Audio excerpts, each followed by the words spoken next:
Good morning. So good to see you. And we're going to begin, as always, with a little bit of meditation, which some people may be skipping. I was joking just before this. It's an important element in bringing the teachings into practice. So sit comfortably. And as always, relaxing the body, relaxing your mind. Place your attention on the breathing. And as you recognize it, it becomes something that you keep in mind. So place your mindfulness on the breathing in front.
If you focus very strongly on the breathing, you're keeping that in mind, the respiration, you can begin to ignore other things, even pain. Say, for instance, I have a swollen tongue. I bit when I just had some dental work done. But if I place my attention on the breathing, that fades into the background.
Once you've got some control of your mind in the sense of not following the conceptual thoughts, but just focusing on the breathing, let go of your focus on that and place it, as we usually do, on the clear light nature of your mind. If you have a remembering consciousness of that, if not, start from scratch, looking at the mental consciousness, one part of your mind looking at the rest of it. Notice the spaciousness that allows the experiential and nominal mental images, or we say the meaning generalities and sound generalities, to arise.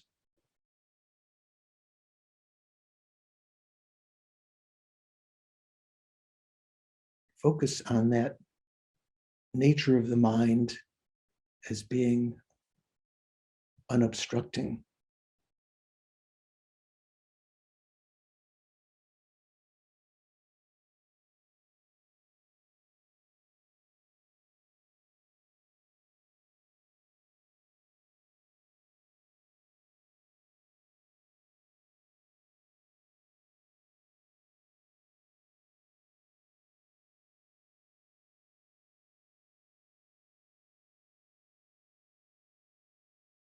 When any thought arises, becomes an opportunity to cut it off as soon as it arises by recognizing that it's arising within that clear light nature.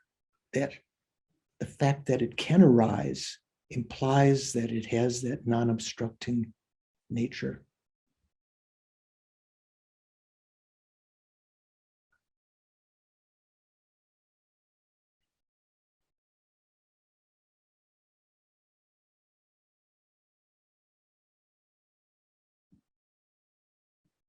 This our conventional Buddha nature, developmental Buddha nature, the conventional clear light nature of the mind, as a prelude to later understanding the ultimate clear light nature of the mind, the emptiness of the mind itself, gives us confidence that we can overcome our faults. We can become a completely different person.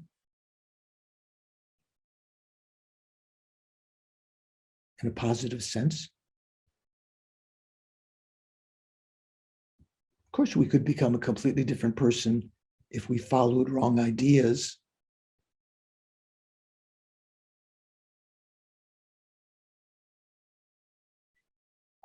But having the opportunity with a life of leisured endowment that we now enjoy, that it itself being impermanent, that we will not be in this life for long, this life as a human. It could end at any time.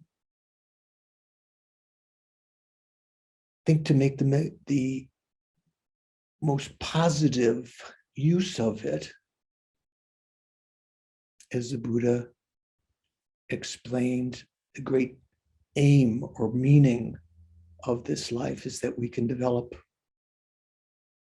finish the accomplishment of enlightenment if we're near to it.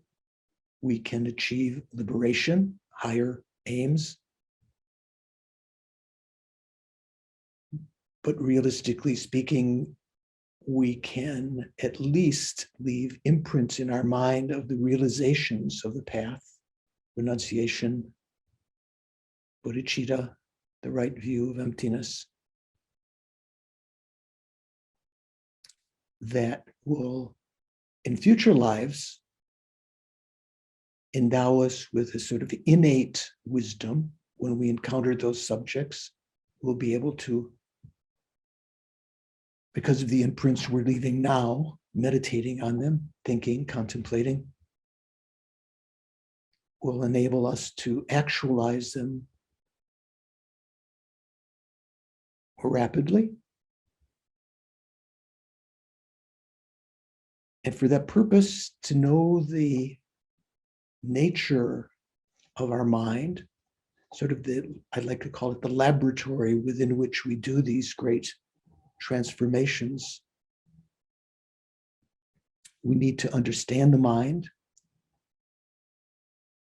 the process of making realizations. So I'm going to participate this morning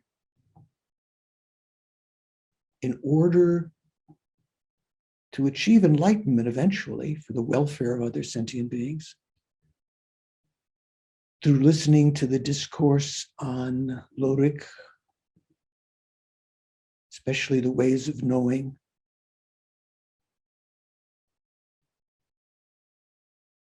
That's my purpose in participating this morning. My aim is to achieve enlightenment out of concern, empathy, compassion for sentient beings.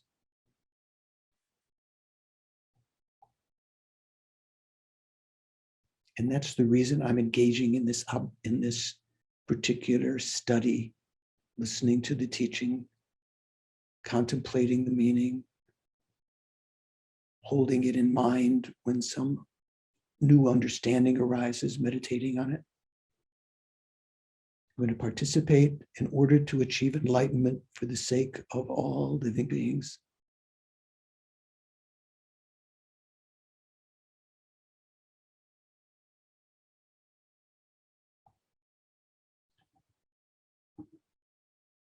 And then bringing your sort of rising from that meditative state. Bring your attention back to the present. Good morning, Yarbel, Rowena, Karen. I thought Karen and David were going to be gone this morning. Maybe it's another Karen. So, how is everyone doing? Okay? No big problems? Good? Not so hot. Any questions left over from our previous class?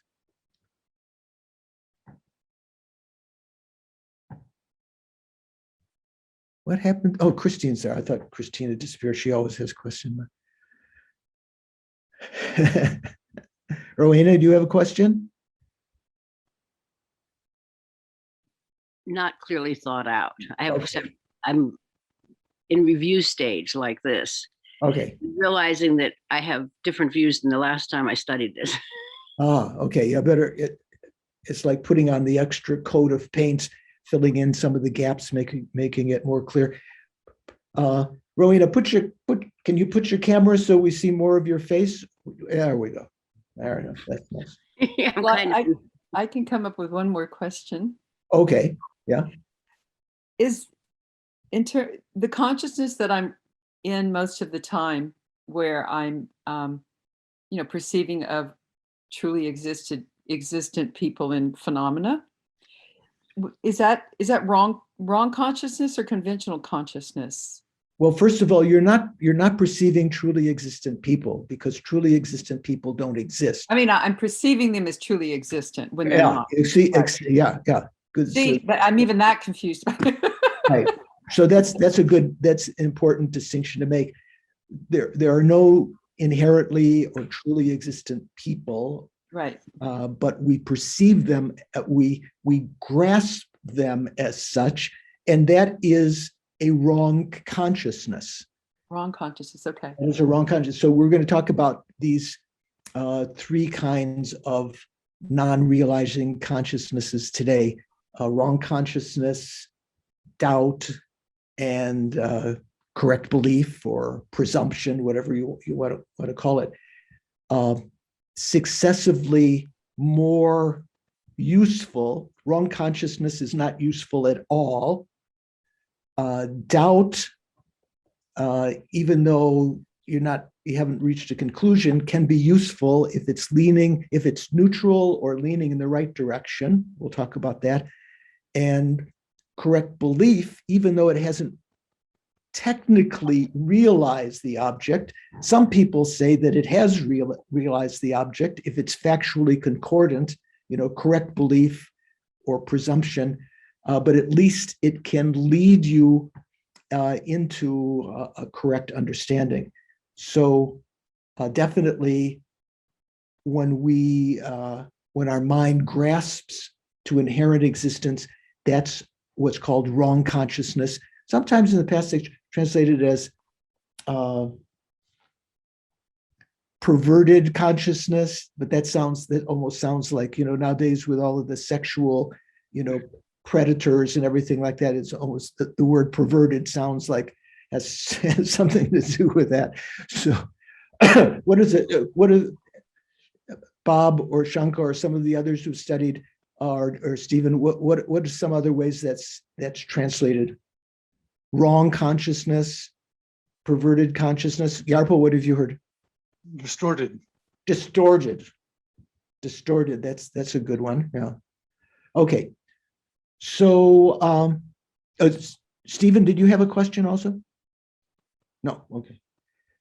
So,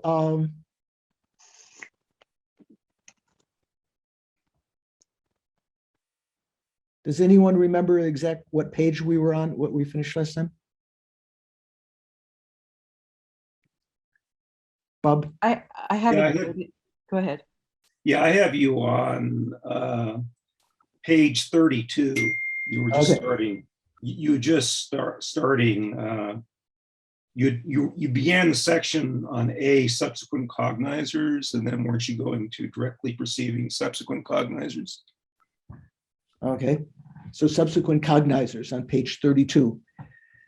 So when it says with respect to the first, this is talking about these divisions, non-valid consciousnesses. Okay, so this is, I referred to this before. So non-valid consciousnesses as a subsection of that. Well, let me just read what they are first of all. Subsequent cognizers are non-valid, right? Because they're not fresh. Correctly assuming consciousnesses, or as I said, presumption or correct belief, you can translate it in different ways. There's not as though there's different Tibetan or Sanskrit words, it's just the different way that people translate them into English. Is that a realizing consciousness? No. So it's not valid. Awareness to which an object appears but is not ascertained. Does that realize its object? No. Doubting consciousness doesn't realize its object, and wrong consciousness doesn't realize its object. That is to say, if it's grasping to the existence of the horns of a rabbit or grasping to true existence, it doesn't realize that object, right? It doesn't realize, you might say, oh yeah, it realized the horns of a rabbit. It didn't realize that because they don't exist.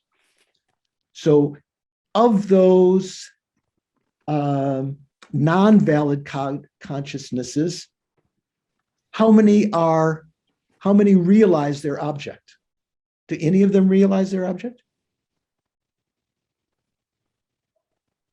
Subsequent cognizers can realize, right? Subsequent cognizers necessarily realize, not only can they, because the definition of a subsequent cognizer is realizing something that was already realized before. So it's not as though the second moment of wrong consciousness is a subsequent cognizer, right? Subsequent cognizers always realize their objects. So of these 5 divisions, 4 of them do not realize their object, right? How about inattentive perception, the third one, awareness to which an object appears but is not ascertained? That's not a correct belief. That's not a doubting consciousness, although it can induce a doubting consciousness of whether you saw something or heard something. It's not a wrong consciousness. It can be an awareness to which an object appears but is not ascertained. Is that a direct perceiver?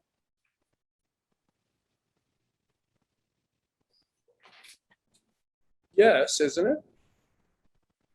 It's a direct perceiver. It's one of the divisions of direct perceivers. Is there also a conceptual consciousness, which is an awareness to which an object appears but is not ascertained? Bob, why not? Well,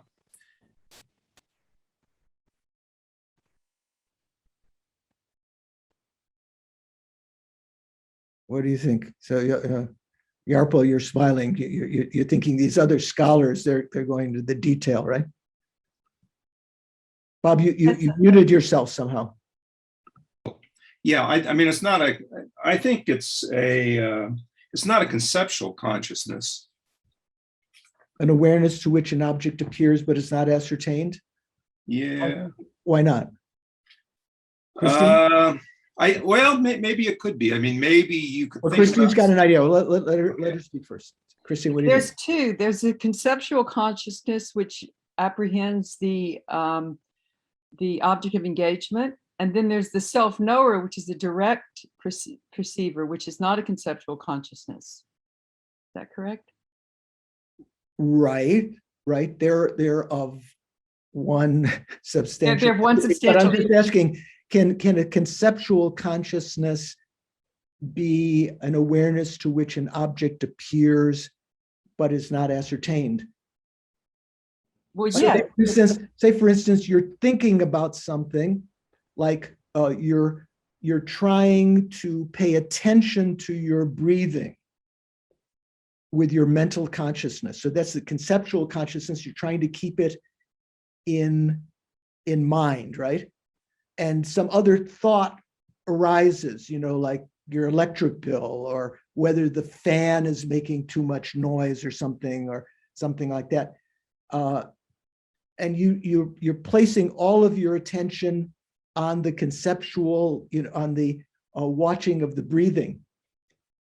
Is the fact that you let go of these other thoughts that are coming in your mind, so that the mental consciousness is not paying attention to them any longer, like the pain in my tongue. Remember I mentioned at the beginning of the meditation? Is that an inattentive? Yes, it is. And it doesn't get at its object. So it's not a conceptual, it doesn't get at its object. Okay, you have to think about this. So you can go back, look at the definition. Sometimes they call it's translated as inattentive perception, which would sound like that it's not conception. So take a look at that. So anyway, we've got these 5 divisions of consciousnesses which are non-valid. So the first one, subsequent cognizers, realize their objects, because the definition we just mentioned a minute ago, a knower that realizes what has already been realized. So subsequent cognizers, although they're not valid, they're still good in the Sautrantika system. From the Prasangika point of view, these subsequent cognizers are also pramana. They're still valid cognitions. They're prime cognitions because they realize their main object, right? It's only in the below the Prasangika that subsequent cognizers are not valid. So when subsequent cognizers are divided, 3 divisions: directly perceiving subsequent cognizers, conceptual subsequent cognizers, and subsequent cognizers that are neither of the two. Yeah, I think we briefly talked about this. So we're familiar with it from this before. Directly perceiving subsequent cognizers, if you've realized something with your eye consciousness, the first instant of that is a valid consciousness, a valid perception, valid direct perception. The subsequent moments, like the different engines of the different cars of a train, for the Sautrantika especially, are not valid because they're not fresh, they're not new, right? Conceptual subsequent cognizers, what's an example of that?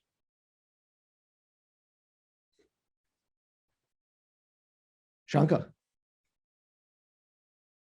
Sorry, I didn't mean to hit that button. Oh, okay. You didn't take that button off. Bob. To be the second moment of the inferential cognizer. Only inferential cognizers? Well, you were asking for an example of a... No, okay, but is that the only example? Could you have other conceptual subsequent cognizers? Well, it has to be It has to be a knower that realizes what has already been realized. Right. And what is the only kind and so I mean, I don't know if you could consider the first moment of a conceptual cognizer that follows a sense direct perception. But no, I think that the only type of conceptual cognizer is a inferential cognizer.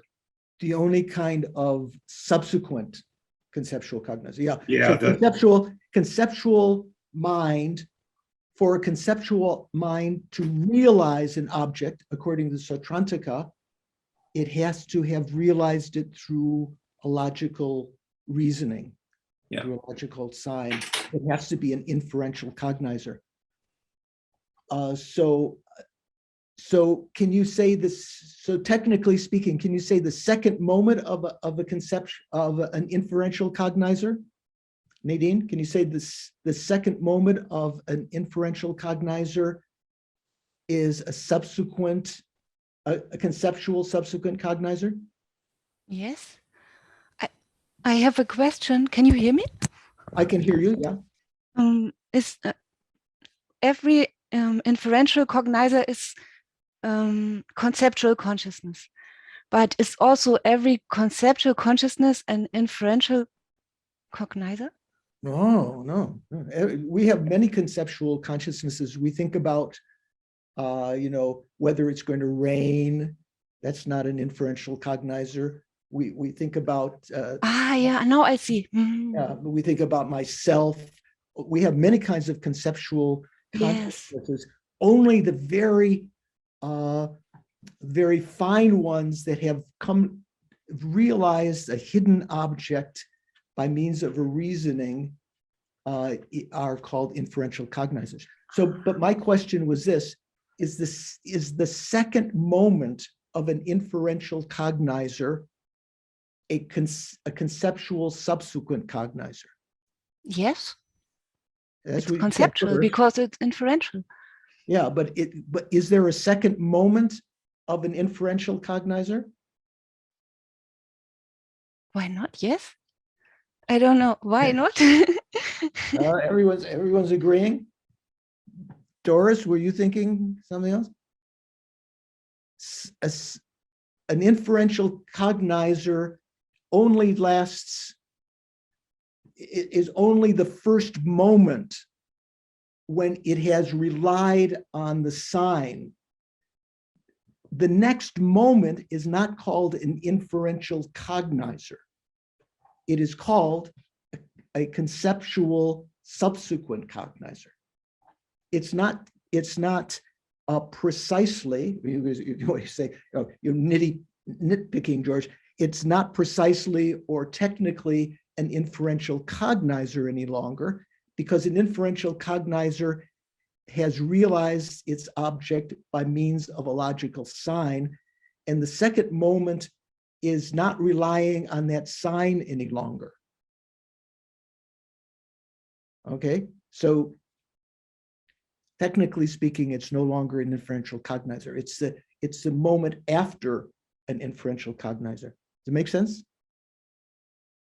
Yarpel, what are you thinking? Yeah.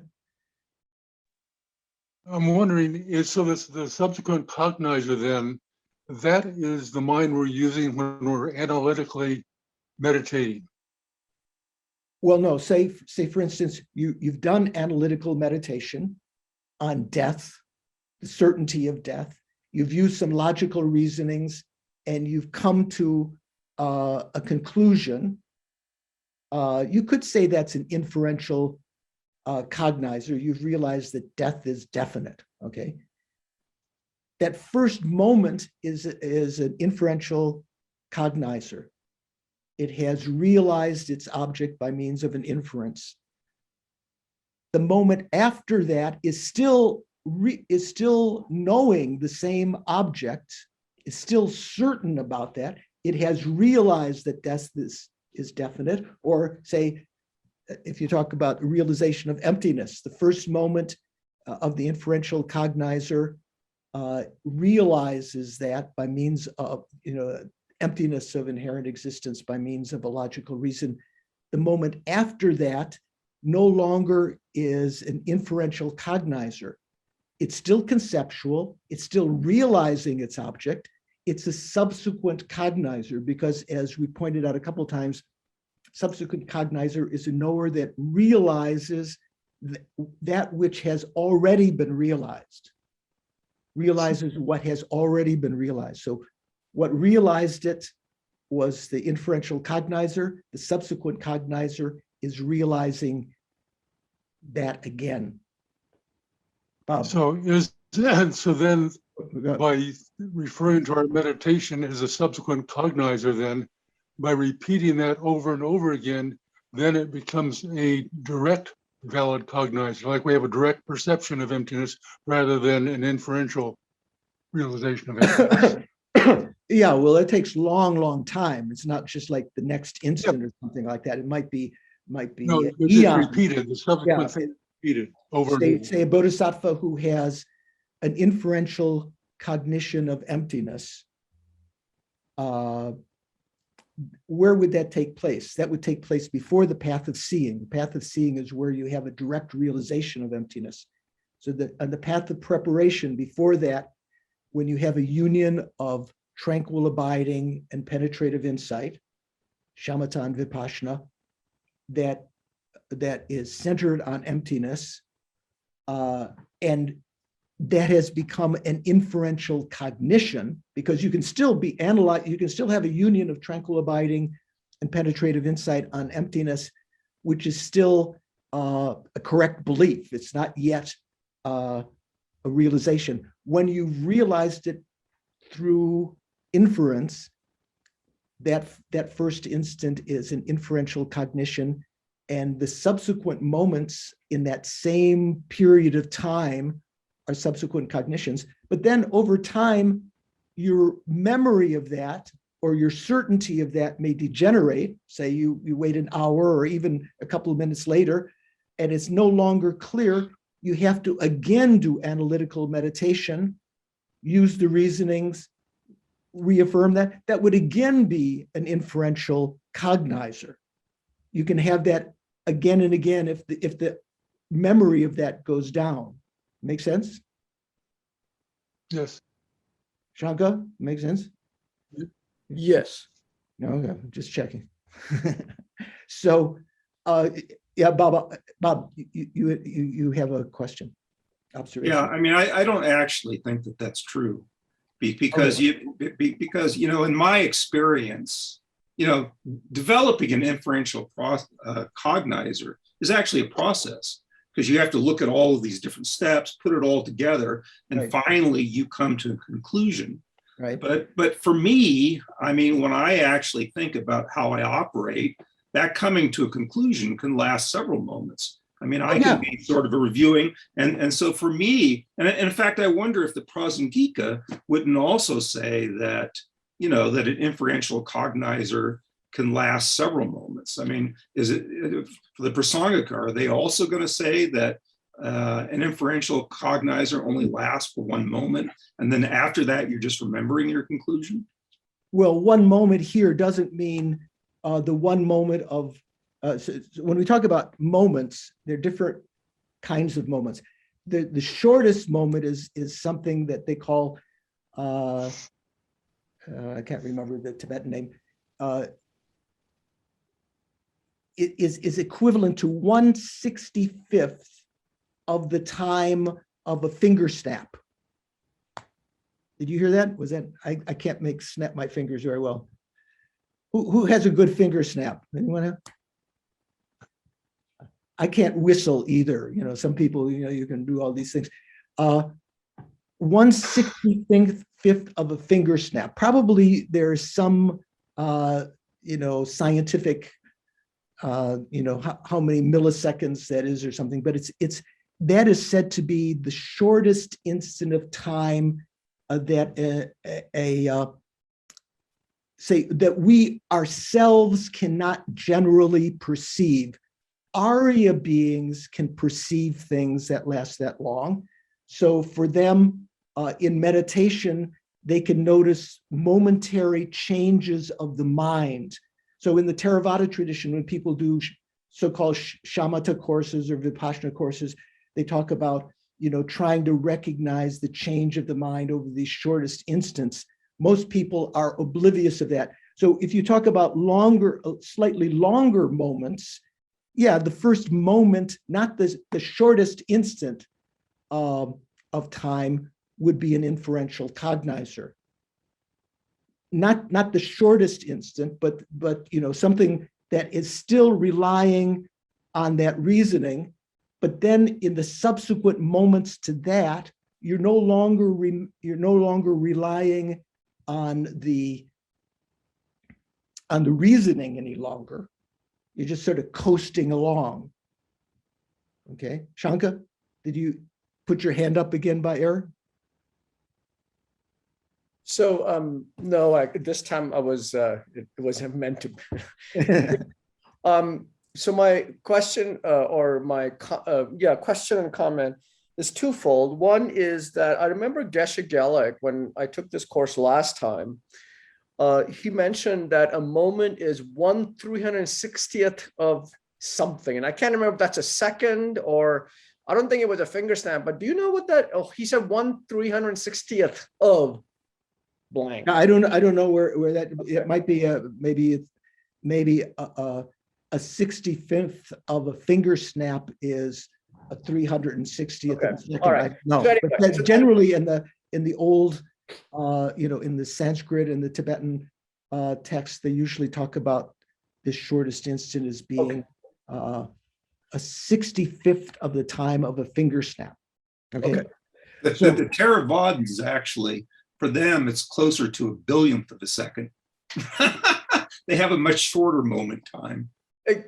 A billionth of a second. You've seen that where? Yeah, I've seen that in some of the Theravada texts. They use a much, much shorter time than the Tibetans do, which is I find interesting. I don't know if it's the Tibetans. We talk about the Mahayana, this tradition that the Tibetans ascribe to is not something that they developed themselves. There's some idiosyncratic things that the Tibetans. Well, my point is that different tenet systems may have a different time unit. Yeah. I've never heard of anyone being able to realize a billionth of a second, but generally what we say is that the Arya beings can realize these shortest instants, and certainly the Buddhas can realize them, but ordinary people, myself, I don't know, some of you may be Arya beings, can't realize those shortest instants.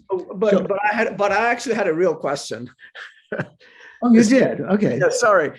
So this goes back, and this came up when we were talking about kind of conceptual consciousness. Can it perceive something but not ascertain it, et cetera, right? Right.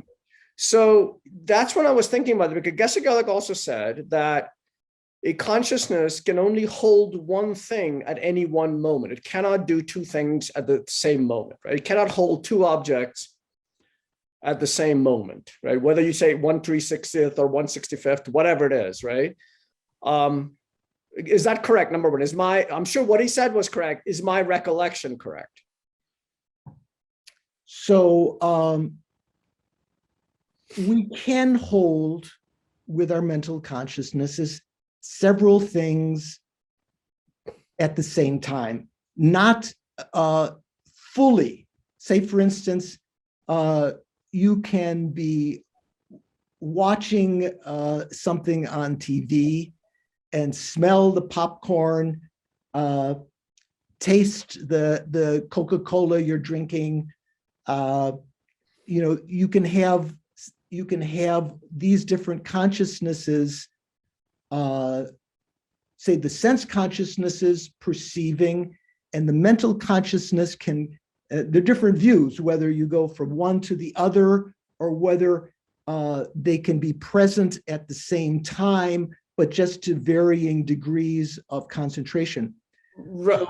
So generally, there's a very famous quote that we'll talk about when we talk about mind and mental factors, especially, that each stream of consciousness has, we have just but one stream of each consciousness. We don't have two streams of eye consciousness. I'm not talking about the fact we have two eyes, because the input from the two eyes come just to one visual consciousness, right? Or one nose consciousness or one taste consciousness. You can't have two at the same time. So what about mental consciousness? There is an argument to say that you can have two streams of mental consciousness, in the sense that one is direct perception and one is conception. Say, for instance, in a dream, we've talked about earlier, dream consciousness is said to be perception, right? Direct perception. Do you think in your dream also? When the dog is chasing you, or the handsome man or woman is in front of you, tempting you, is there some kind of conceptual mind also? Oh, you're asking me? I don't know who said that. Yeah, anyone. Okay. Yeah, I mean, I see what you're, yes, you're right. We do, I do think, I'm pretty scared when a dog is chasing me in the dream.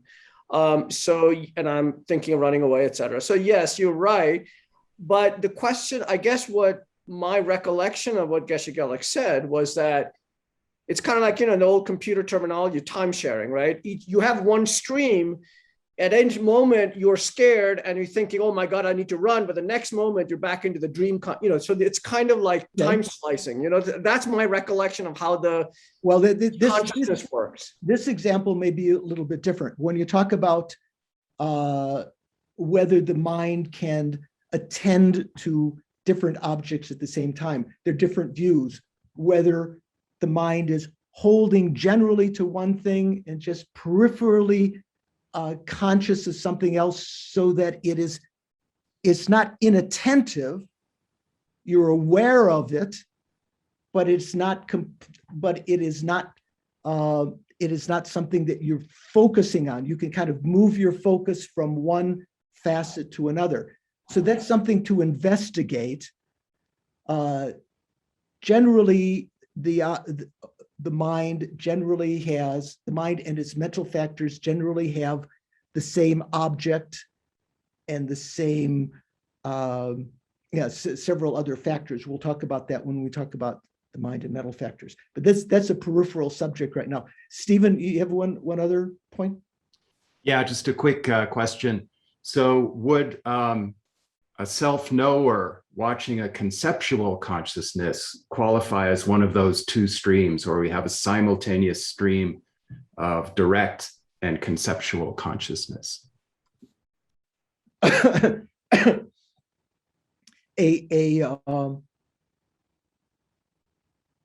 self-knower is of the same substantial entity as the conceptual consciousness, but it is not conceptual. It is perceptual. Correct. Yes. But it is not as though the main mental consciousness, the self-knower is categorized as a mental consciousness, but it is not the mainstream of the mental consciousness, let's say, okay? Okay, so there's some, it's not, some of these points are different tenet systems may have their own interpretation of them, but it's not completely settled, let's say, until you become an Arya being and you can verify these things for yourself. So subsequent cognizers are divided. There are directly perceiving subsequent cognizers, conceptual subsequent cognizers, which would mean the moments after the inferential cognizer, and subsequent cognizers that are neither of the two. And we mentioned this a little bit last time. What would be an example of neither of the two? Subsequent cognizer that is neither of the two. Amanda, do you remember? Sorry. That's okay. You can't remember. Doris, you knew. You have an idea.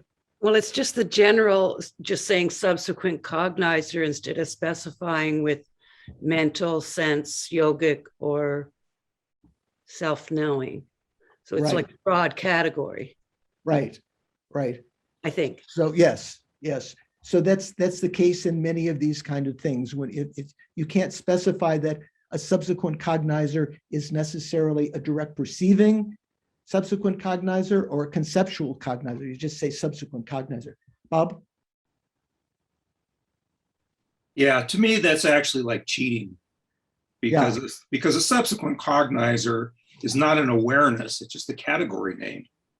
And Subsequent cognizer is necessarily a subsequent cognizer is necessarily a knower. Yeah, but you know, when you just say subsequent cognizer in general, things in general don't really exist. It's just a category. And in fact, if you look at mind in Tibetan Buddhism, they only have two categories. They don't have this third category. I mean, to me, it's sort of just wordplay is the way it feels to me.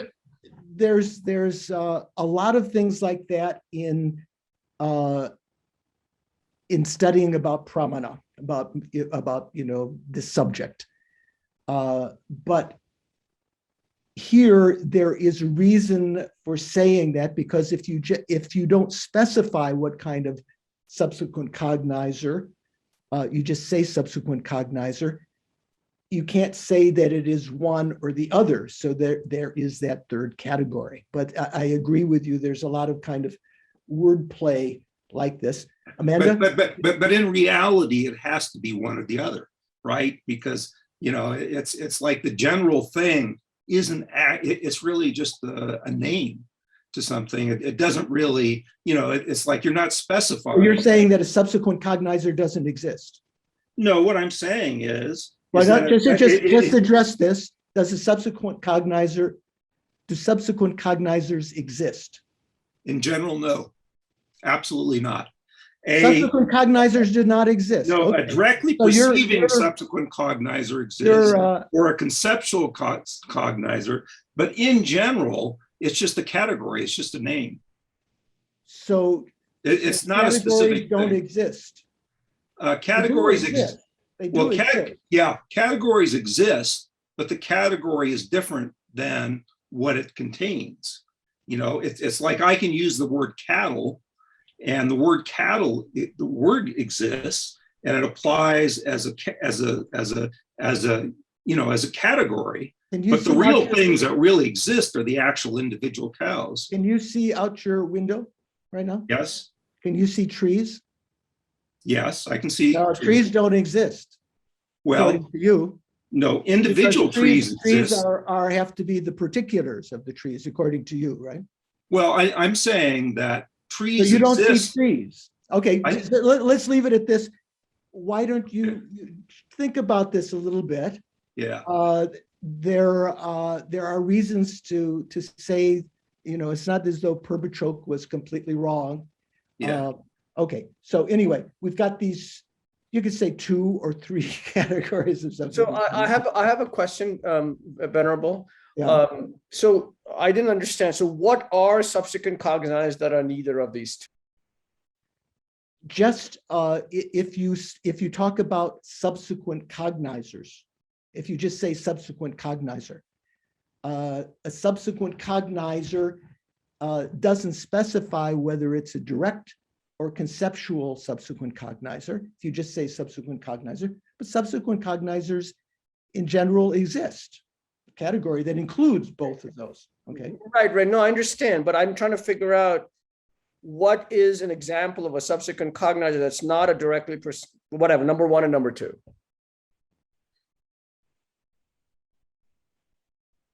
Does it give an example here? Doesn't say.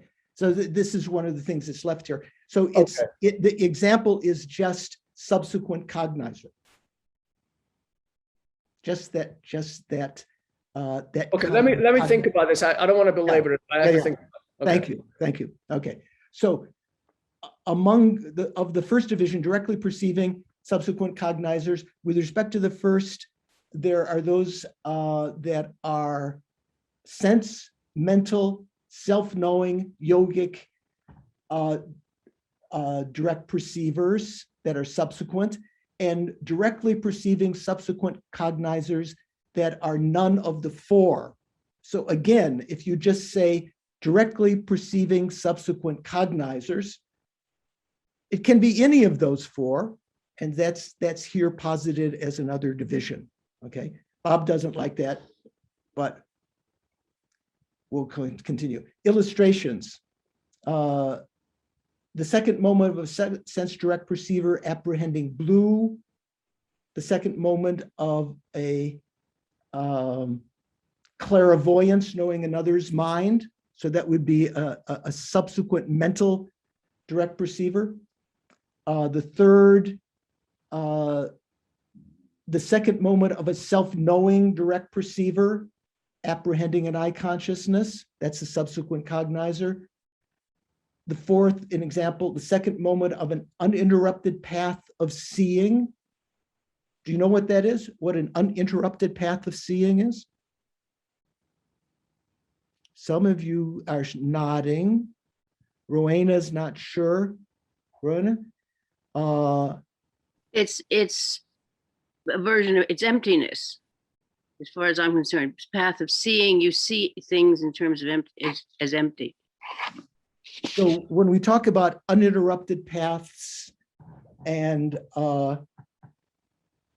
what we're talking about is that in that, when you have a direct perception of emptiness, it is broken up into a period of time when you have an uninterrupted path and what's called the path of liberation. Yeah. The uninterrupted path is when you're applying the direct antidote to grasping the true existence. You have a direct realization. And the subsequent moment to that is when that, let's say, some delusion has been ceased from the root. So the second moment of an uninterrupted path of seeing is a subsequent yogic direct perceiver.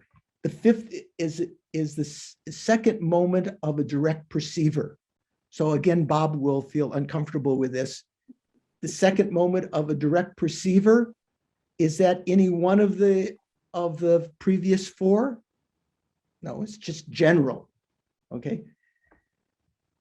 Conceptual subsequent cognizers. When the second conceptual subsequent cognizers are divided, there are two. Conceptual subsequent cognizers that are induced by direct perceivers and conceptual subsequent cognizers that are induced by inferential cognizers. So what does that mean? The first example of a conceptual subsequent cognizer that is induced by direct perception. So induced by direct perception means you've seen or heard or smelled something with your sense direct perception. After that, the mental consciousness has a understanding of that, which is conceptual. It's not a direct perception of that. You do have a direct perception of it for an instant with a mental consciousness, but that remains inattentive because it's the very shortest moment. But then you're thinking about that. You saw a green tree, you saw green leaves, and then you're thinking about that. You're realizing that. So you're realizing what has been realized with the eye consciousness previously. Okay. Conceptual subsequent cognizers that are induced by inferential cognizers. For example, the second moment of an inferential cognizer realizing sound to be impermanent. So I think the translation here, because there's not a second moment of an inferential cognizer, it means that the moment after an inferential cognizer, or the moments subsequent to that. We okay? Now, what was the thing here was A. We've got B now. What is this the subdivision of? Oh, subsequent cognizers. Okay, divisions of non-valid cognizers. So we talked about subsequent cognizers. Now, correctly assuming consciousnesses. Another way of translating this is correct belief. Not all beliefs are correct, right? Are all beliefs correct? If you believe in the moon is made of blue cheese, that's not a correct belief, right? So correct belief is something that is correct, or correctly assuming consciousness. The reason they're using here assuming is that you haven't reached certainty. You haven't reached a realization of this. You can also call it presumption. Just like what most of our understandings now of whether past and future lives exist, whether karma actually exists, and so forth. We may, as Buddhists, say, yes, I believe that. I believe in past and future lives, but we haven't realized that yet. So that is on the level of a correct belief. With regard to the second of the non-valid consciousnesses, correctly assuming consciousnesses or correct belief, there are two parts, definition and division. Definition of correct belief or correctly assuming consciousnesses. A factually concordant, determinative knower that is controvertible. That's the opposite of incontrovertible, right? Controvertible with regard to determining its object. Does that sound like a lot of verbiage? It makes sense? So factually concordant, that means it accords with reality. What you are understanding with this is something that is true. Like, say, for instance, that negative karma definitely brings about suffering and so forth. I think I asked this question before. When we talk about karma, when we say that, you know, these various divisions of karma, we say karma is definite, expanding, is never lost. There's no way of experiencing a result without creating the karma. You know these four divisions when we talk about karma? Anyone never heard of that before? So when we say karma is definite, what does that mean?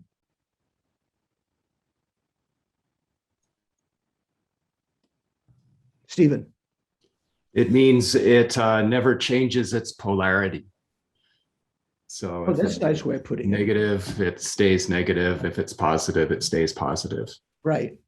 I was just talking to an old Dharma friend yesterday who's teaching discovering Buddhism, and he was saying definite karma is definite means that karma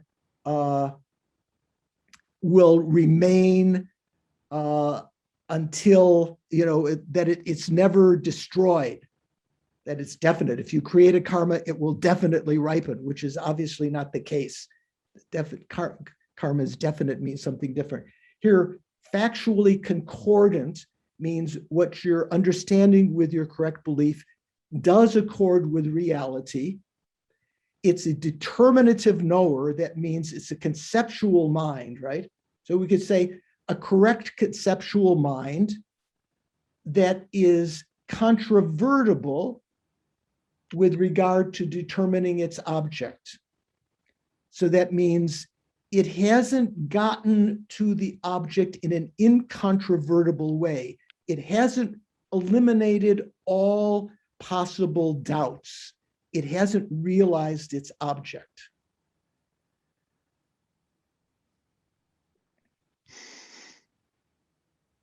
What do you think? Correct belief. Correct beliefs are very, very useful because although they haven't realized their object, they can lead you to the object as you subsequently analyze it. It's the precursor to, let's say, developing an inferential understanding of something. So one of the classic examples is given in the Pramana literature. When I say Pramana literature, like Pramana Vartika and Pramana Samuchaya, these texts by Dharmakirti and Dignaga, one of the examples that's given is, say, for instance, a king or queen, a jewel falls from their crown.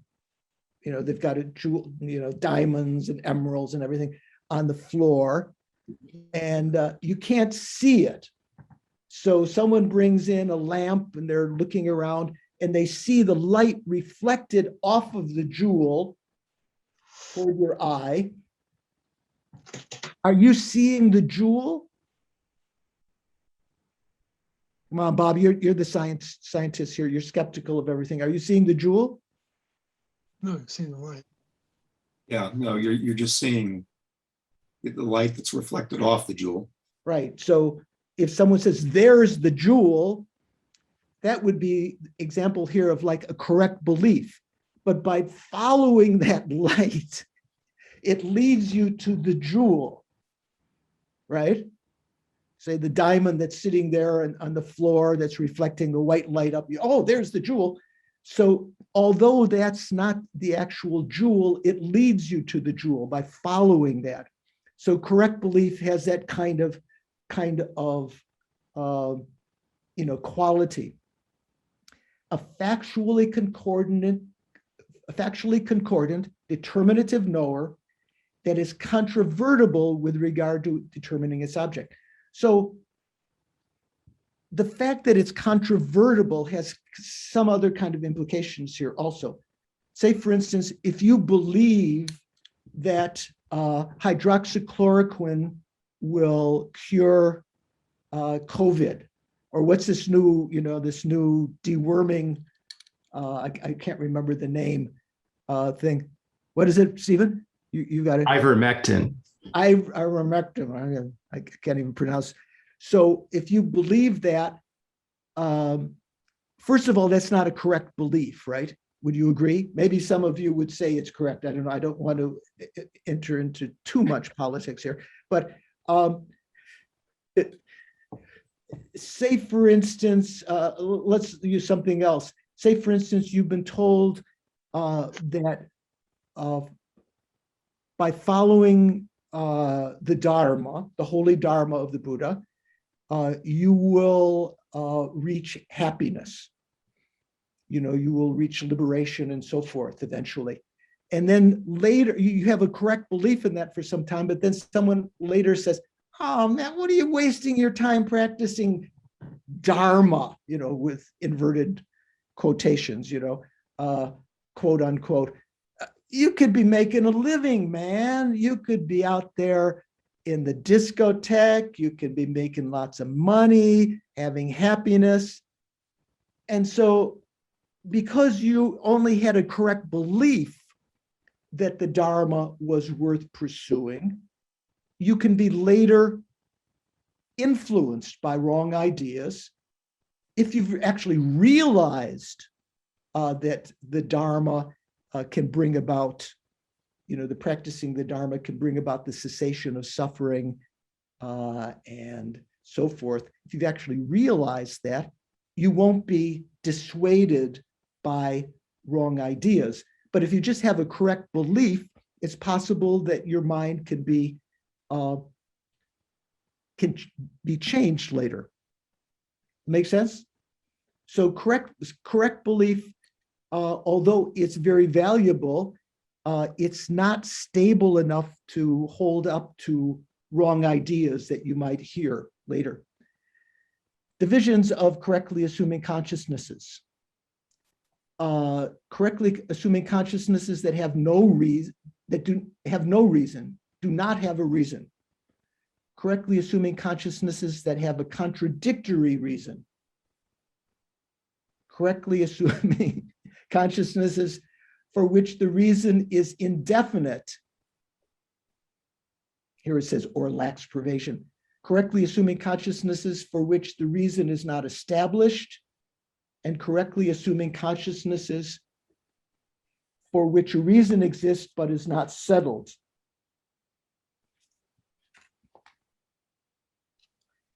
So this is a little more elaborate here in our text. In Lati Rinpoche's book that Liz Napper also translated, here it says, when correctly assuming consciousnesses are divided, there are three. Those without a reason, which one is that? That's the first one, right?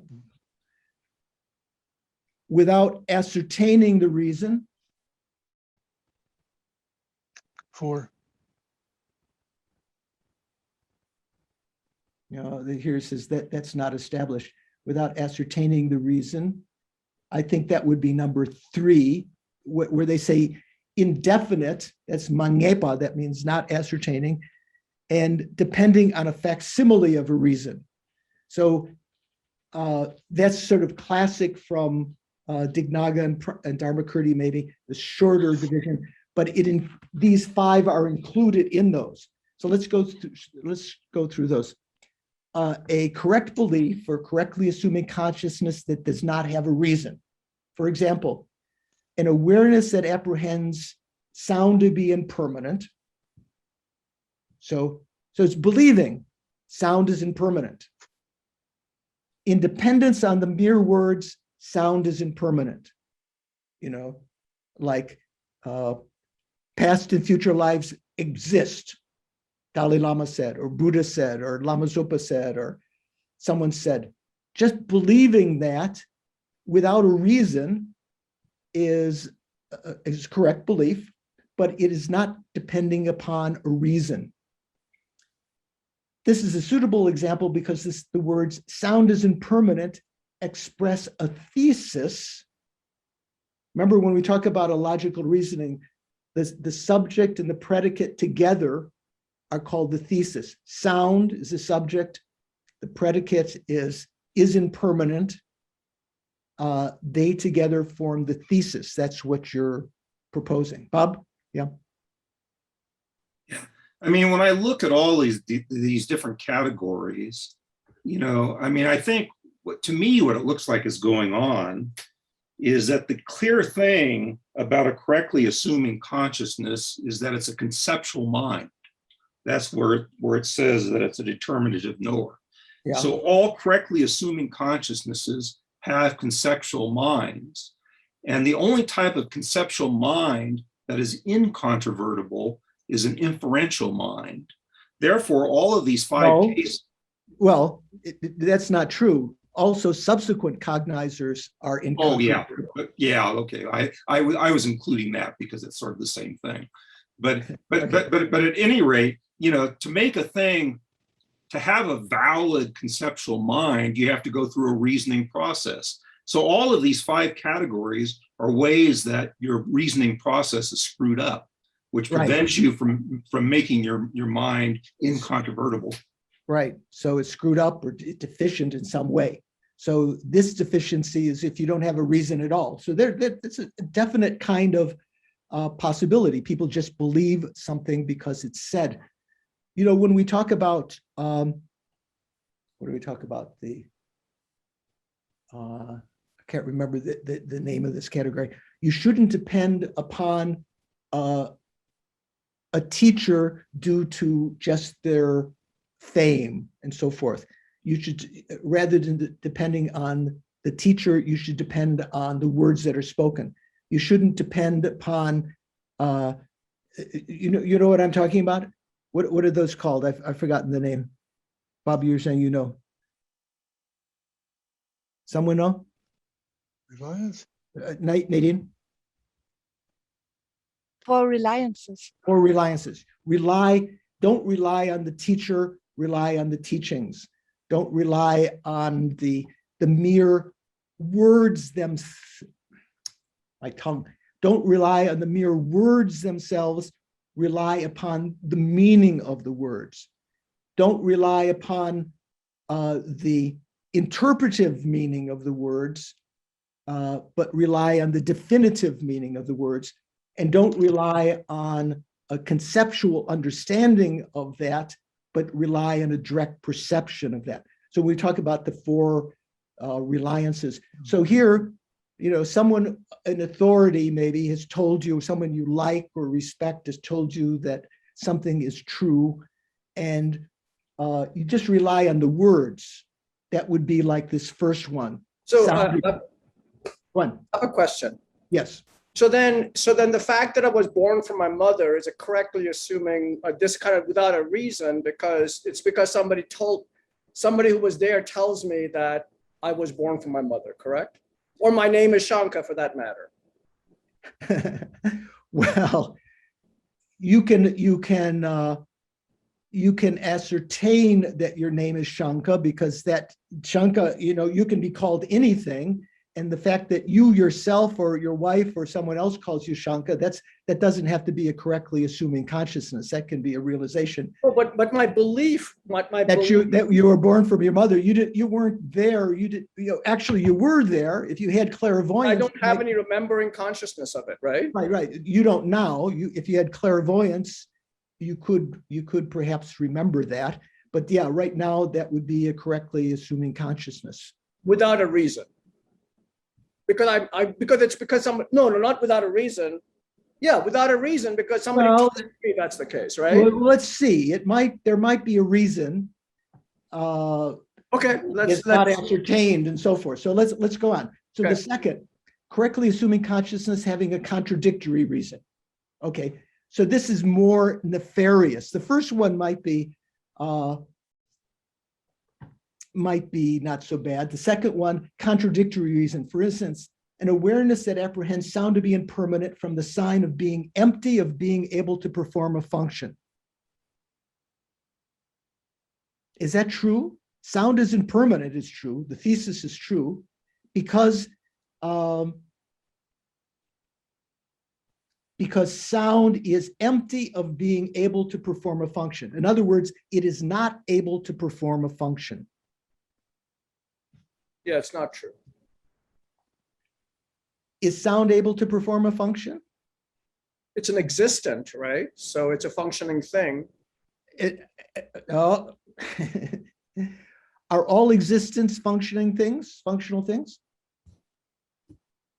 Well, not concepts, I guess, not name, those kind of things, right? No, permanent phenomena are not functional things. They're not able to perform a function. Permanent phenomena. We have two kinds of phenomena: those that are able to perform a function, which are impermanent, and those that are not able to perform a function because they're permanent. Only the Vaibhashikas say that something permanent can perform a function. Everyone else after the Vaibhashikas say functional phenomena able to perform a function are impermanent. Right. And those that are not able to perform a function are permanent. Say, for instance, space. Vaibhashika argues that space is able to perform the function of allowing motion, but that's not an actual activity. Right. So, yeah. So yes, I shouldn't have said existent, but yes, but sound is able to perform a function because you can hear it. Right. It can cause ear consciousness to arise.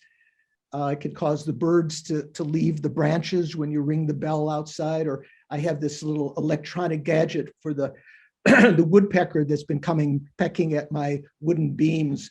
So it's electric eye that when something comes by, it goes bing bing, and the birds sometimes fly away.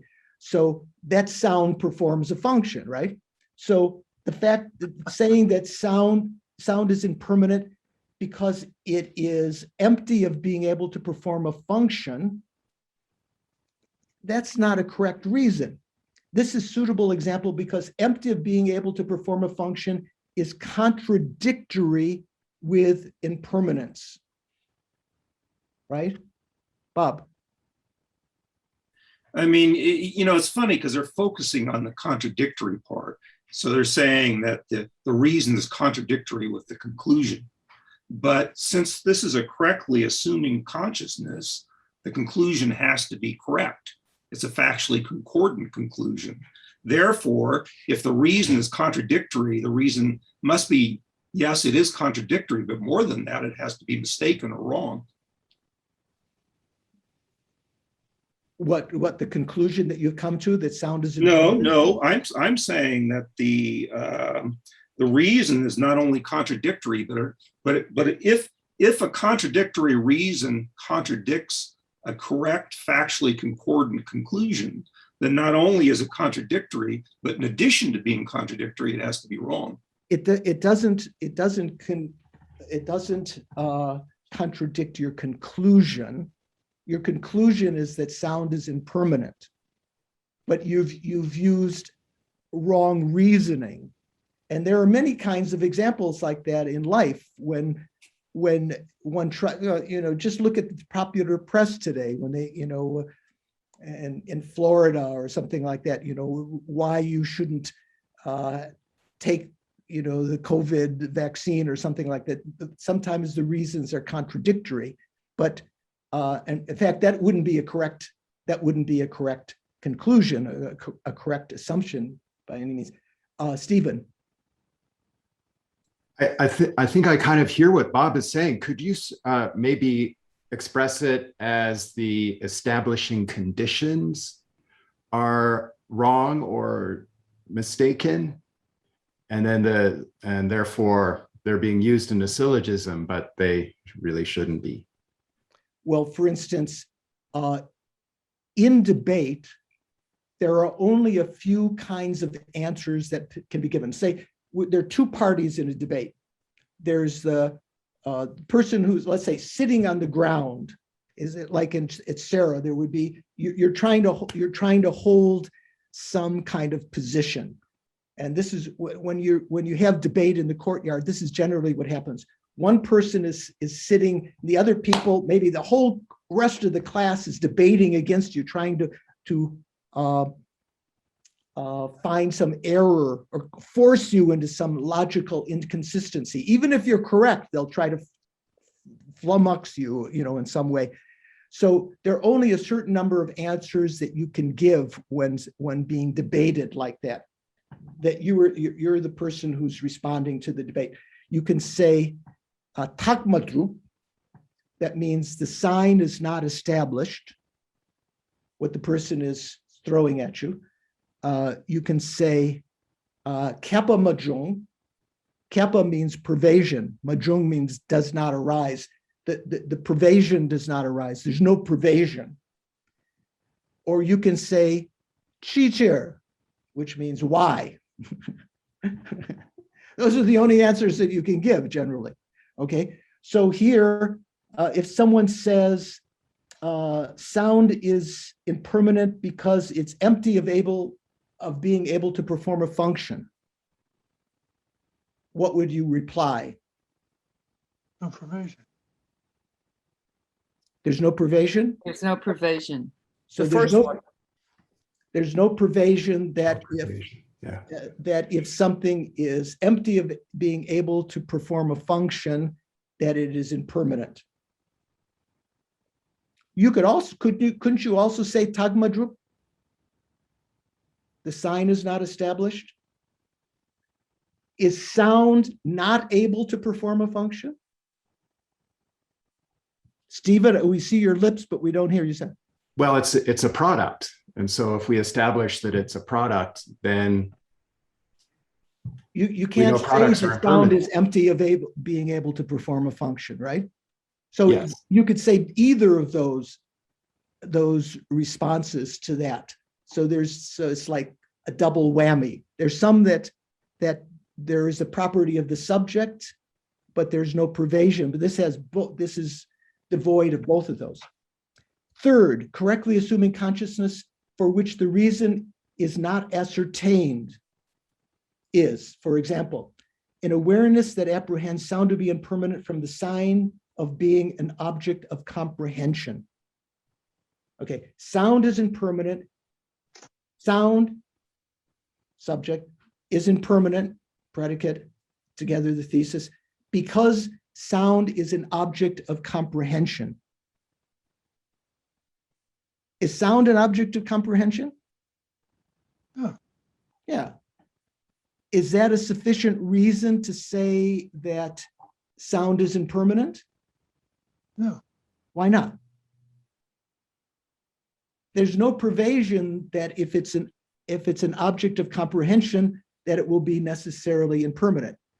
To what Shanko was saying before, if something is can be comprehended or realized, it doesn't have to be impermanent. It can be permanent. So that's a correctly assuming consciousness for which the reason is not ascertained. So you would say in that case, kappa majong, there's no pervasion that if something is an object of comprehension, that it is necessarily impermanent. That's clear, right? Fourth, yeah, it just says, this is suitable example because the object of comprehension is a reason that is indefinite in the proof of that. In other words, i.e., whatever is an object of comprehension is not necessarily impermanent, can be permanent. Fourth, correctly assuming consciousness for which the reason is not established. The reason is not established is, for example, an awareness that apprehends sound to be impermanent from the sign of being an object of apprehension of the I consciousness.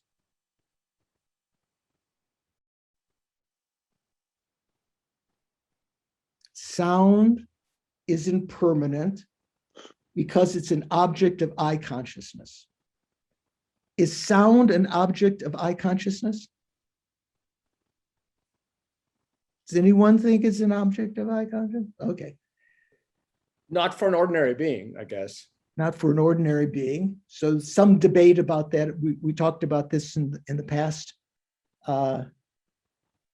Anyway, there's some subtle points about Buddha's consciousnesses, whether they're mental or whether he has sense consciousnesses. So this is a suitable example because an object of apprehension of an I consciousness is a reason that is not established in the proof of that. So in other words, if something were an object of I consciousness, would it necessarily be impermanent? Amanda, what do you think? Objects of I consciousness? Well, you can see things that are. Can you see permanence? Can you see space? You can't see uncompounded space. You can see the kind of visual thing that we call Barnangi Namka, which means intermediate space. But the permanent space is not something that can be seen, heard, smelled, tasted, or touched. So the objects of I consciousness are necessarily impermanent phenomena.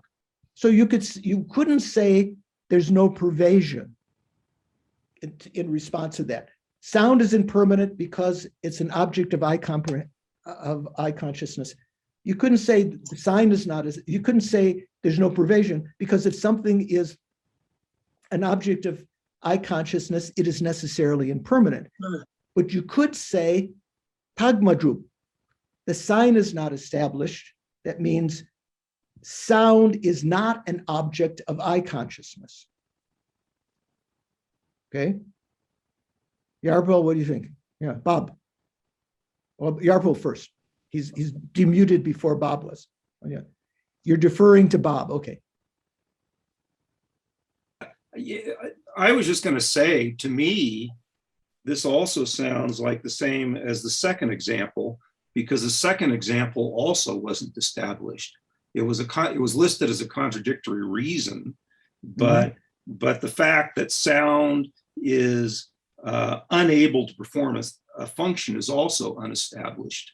That's also wrong in the same way. So to me, it seems like the fourth and the second are always going to end up in the same category. So the second we talked about here, contradictory reason. Yeah, it's contradictory, but the example they gave is also an example of a sign that was not established, because it's not. That can be not established. The sign is not established can be for various reasons. In fact, it might be the same. You might say this, might give the same answer, but the reason you're giving the answer, it has some nuance to it. In the second one, what do we say? Sound is impermanent, independent on the mere words. No, that's the first. Sound is impermanent from the sign of being empty of being able to perform a function. And here, sound is impermanent because of being an object of apprehension of eye consciousness. So in both cases, you could say tagmatru, but there's a slight difference in the reason for that. Fifth, correctly assuming consciousness or correct belief for which the reason exists, but is not settled. Okay. Is, for example, an awareness that apprehends sound to be impermanent from the sign of being a product. Okay, sound is impermanent because it's a product. Is that correct?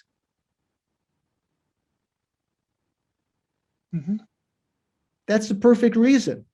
But for that individual, if you have a belief in that, this could be a consciousness before you've had the inferential cognizer that's realized sound is impermanent. Up until that point, it's still a correct belief because you haven't put together in your mind that sound is a product and that all products are necessarily impermanent. That hasn't gelled in your mind to the extent that you've developed an inferential cognizer.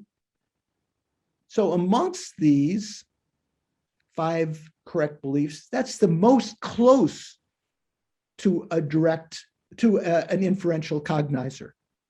That's something that just the moments before you've got the correct reason, you're mulling about it, you're meditating about it, but it hasn't quite gelled in your mind to bring about the inferential cognizer.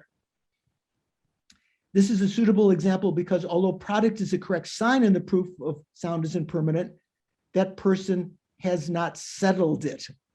So not settled it means that they haven't developed the what would we call it? The mind apprehending a sign. They haven't apprehended that necessarily that sound is a product. Sound is necessarily a product, and or that all products are impermanent.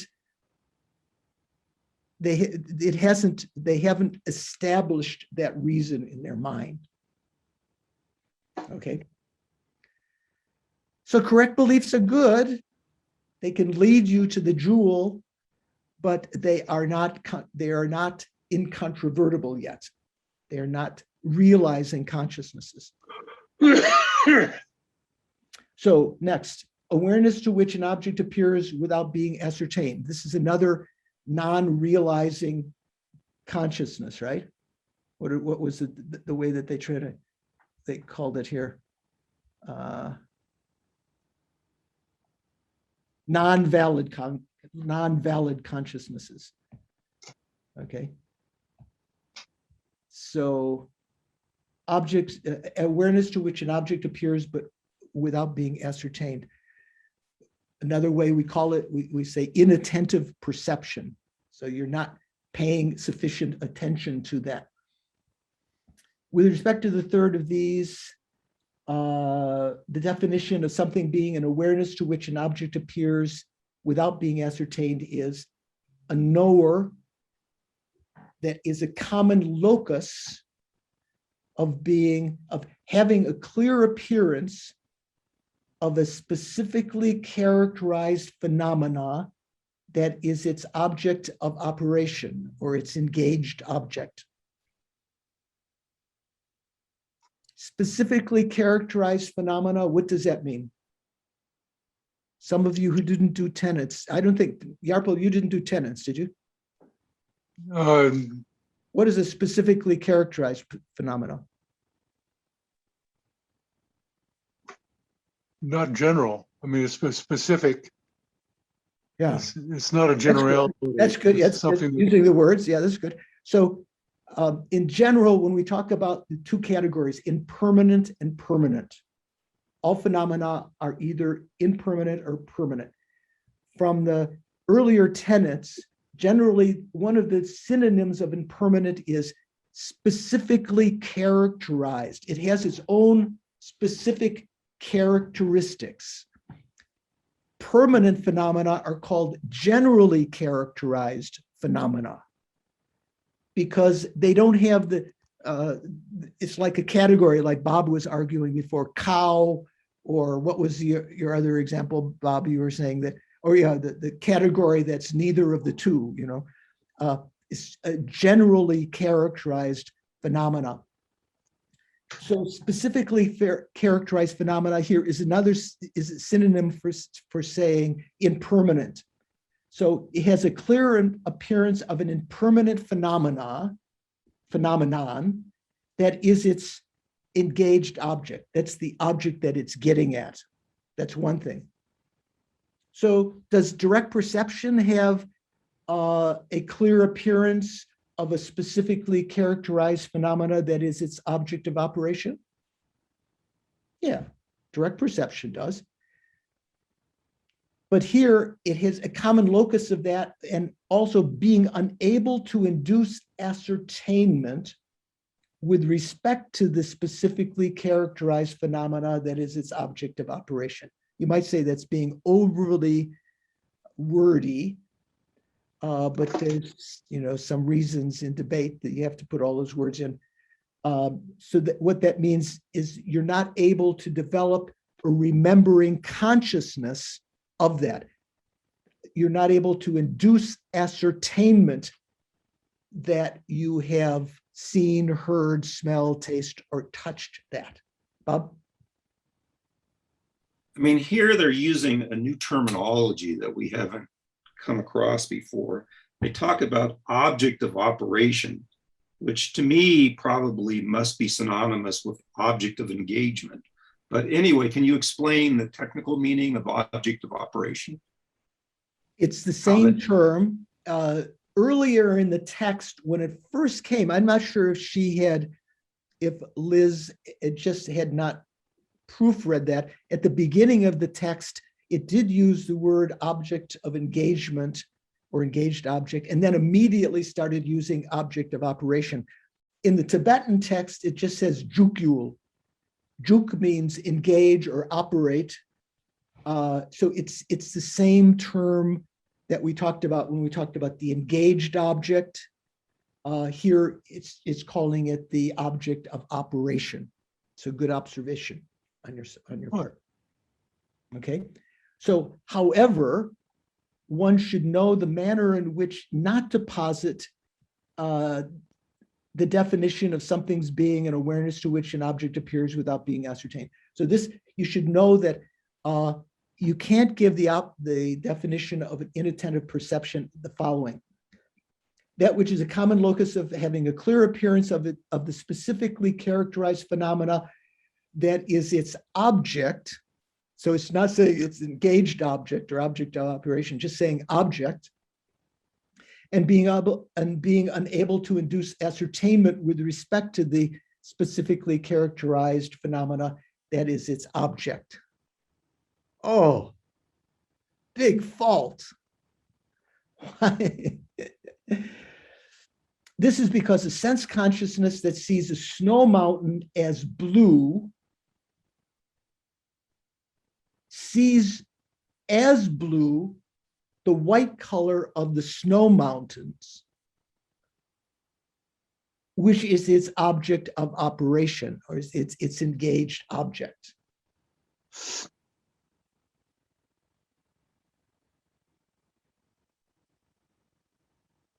Okay, we talked a little bit about this before. There's some debate amongst the colleges about this, but in general, if you're looking at snow mountains that are white, what is the engaged object? It's white. If you're looking at the snow mountains and you see them as blue, usually the reason is because you're at high altitude and somehow that affects your eye consciousness, so things appear blue, or because you're at a high altitude and the blue sky is reflecting off the snow and it looks blue. I'm not sure which is more actual reason, maybe a combination of both, but you're seeing the white snow mountain as blue. You have an eye consciousness. What is the object of engagement? White snow mountain or blue snow mountain? It's white snow mountain. No, I think it's Blue Snow Mountain. I go for blue. Blue Snow Mountain. Who's Christine said Blue Christine Snow saying Mountain. Blue Snow Mountain is the engaged object. Object of engagement. That's what I said. Object of engagement, object of operation. Who else said that? Someone else said that. I heard a couple of ladies. Rowena. Okay, you've got so the men versus the women here. Okay, so this is because of sense consciousness that sees snow mountain as blue, sees as blue the white color of the snow mountains, which is its object of operation. It sounds like it's saying that the white snow mountain is the object of operation, its object of engagement, and therefore does not see clearly the specifically characterized phenomenon which is its object of operation. So is a blue snow mountain a specifically characterized phenomenon?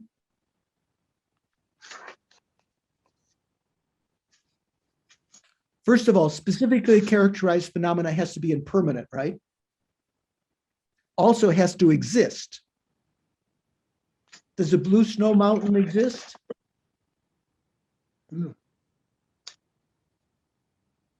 Doris, you thinking? Rowena? Christine, does a blue snow mountain exist? So it's not a specifically characterized phenomenon because it doesn't even exist, let alone, permanent or impermanent. Still, its appearing object, the white color of the snow mountain, appears clearly as blue, whereas it does not exist as blue, right? Blue snow mountain doesn't exist. There is a clear appearance of the specifically characterized phenomena, which is its object. So that definition, if you didn't say engaged object, this is still one of its object, some kind of object of it, the appearance of the blue snow mountain.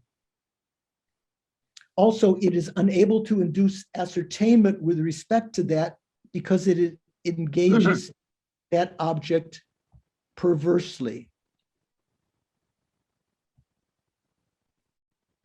or wrongly, okay? Illustrations to which an object appears without being ascertained are, for example, a sense-direct perceiver apprehending blue. Now, not talking about blue snow mountains, just blue, seeing a blue jeans or something like that, that induces the doubt that wonders, did I see blue or not?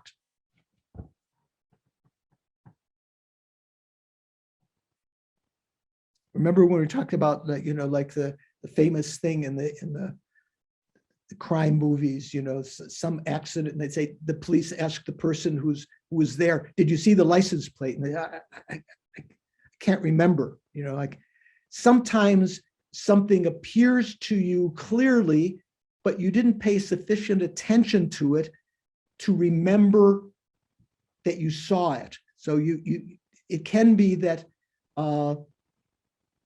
like I've given these provisos before, these, you know, other kinds of factors. Under hypnosis, you may be able to remember the plate, but if you didn't pay sufficient attention to it at all, it was an actual inattentive perception, and you won't be able to remember it at all. In this case, you saw blue, but your mind was focused on something else, and you can't remember whether you saw blue or not.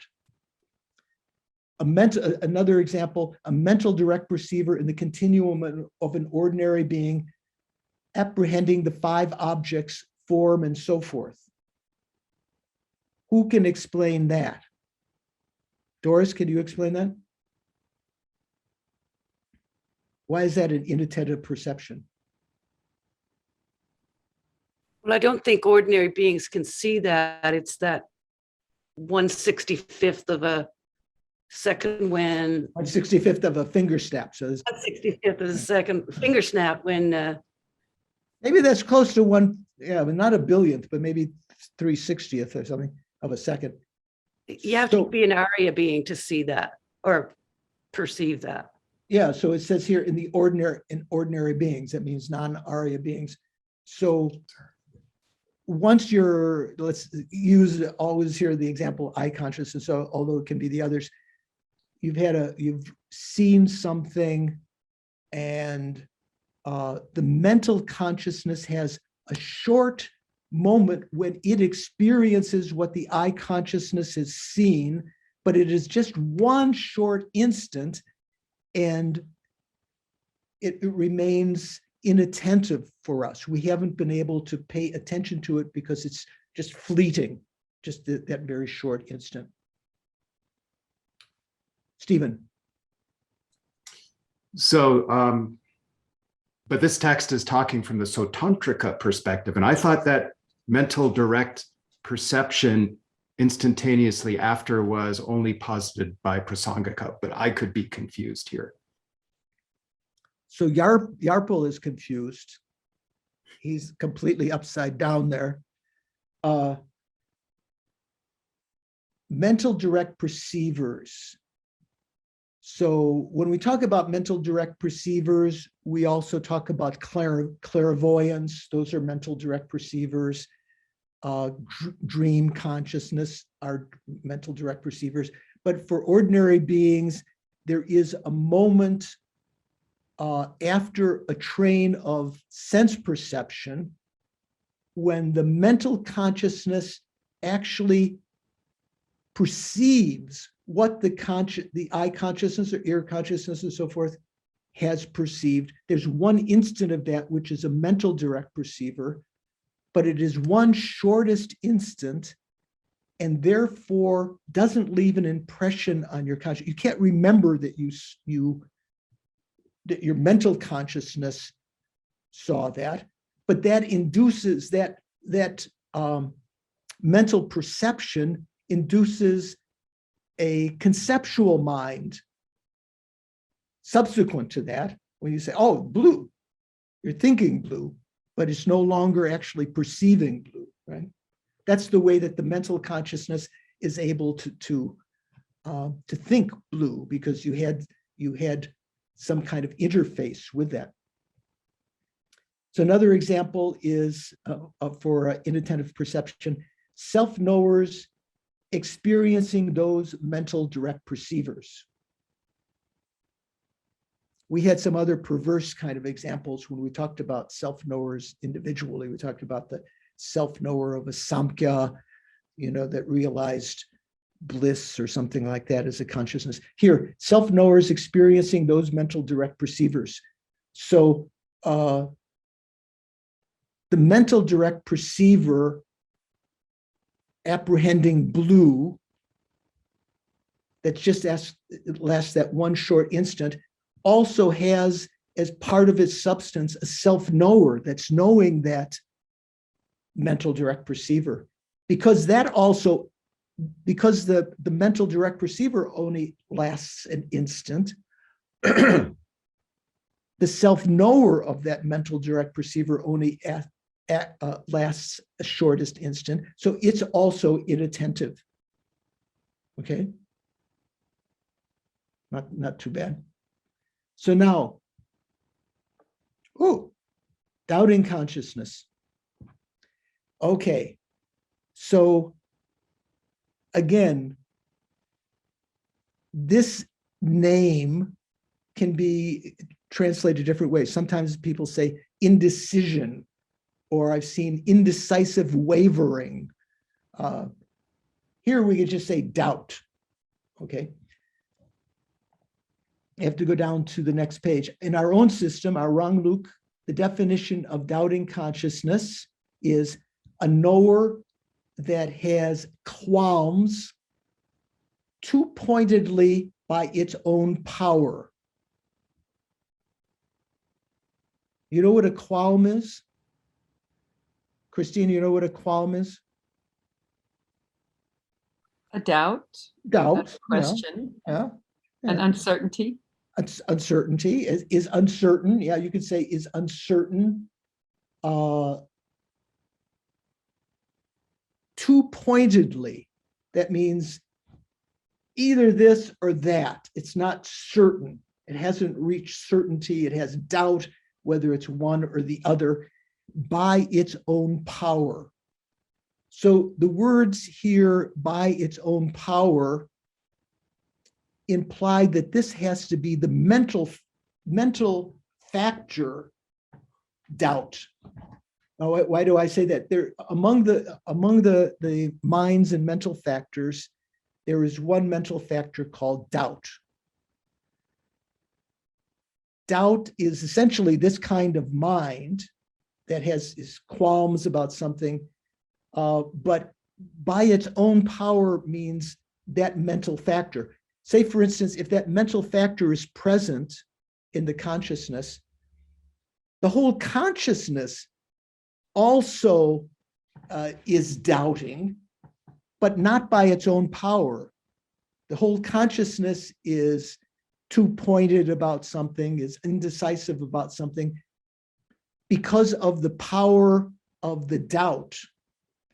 So we'll see that here in more detail. A knower that has qualms or is uncertain about 2 points by its own power.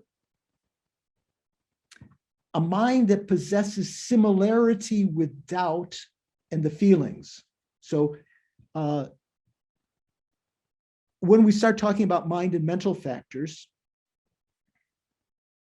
we talk about the primary mind, sort of the consciousness, which just knows the general perceptual field, and the mental factors, which are still the same entity of that mind that have particular functions, like to feel or to doubt or to move the mind and so forth.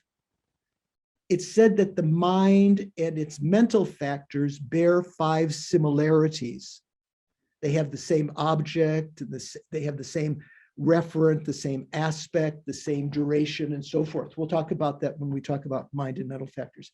So here, a mind that possesses similarity with doubt, that is the primary mind, because mental consciousness has both the primary mind, which knows the mere perceptual field, and its mental factors that are part of that mind. They're not a different substance or different from the mind, but they have particular functions to know particular things, wisdom and so forth. So a mind that possesses similarity with doubt, so doubt is a mental factor within that mind. A mind that possesses similarity with doubt and the feelings, which are accompaniers of that mind, that mind has qualms by the power of doubt, but does not have qualms too pointedly by its own power. So even the other mental factors, this is why it's using the plural adjectives there, but do not, because other than doubt, even the other mental factors, feeling and so forth, they're kind of doubting about this also, but not by their own power. They're doubting that just by bearing similarity with the mental factor doubt. Shanka. So when it says similarity with doubt and the feelings, etc., it's talking about the five omnipresent. Is that what we're talking about here? The feelings, etc. So feeling here is the one of the feeling omnipresent mental factor, and all the other ones, the other four. In addition to those, all the other mental factors that may be present. What it says feeling is just giving an example. There are 5 omnipresent mental factors. There are 5 object ascertaining mental factors. There are I see. So, okay. Other kinds of mental factors. Some of them can't be present at the same time.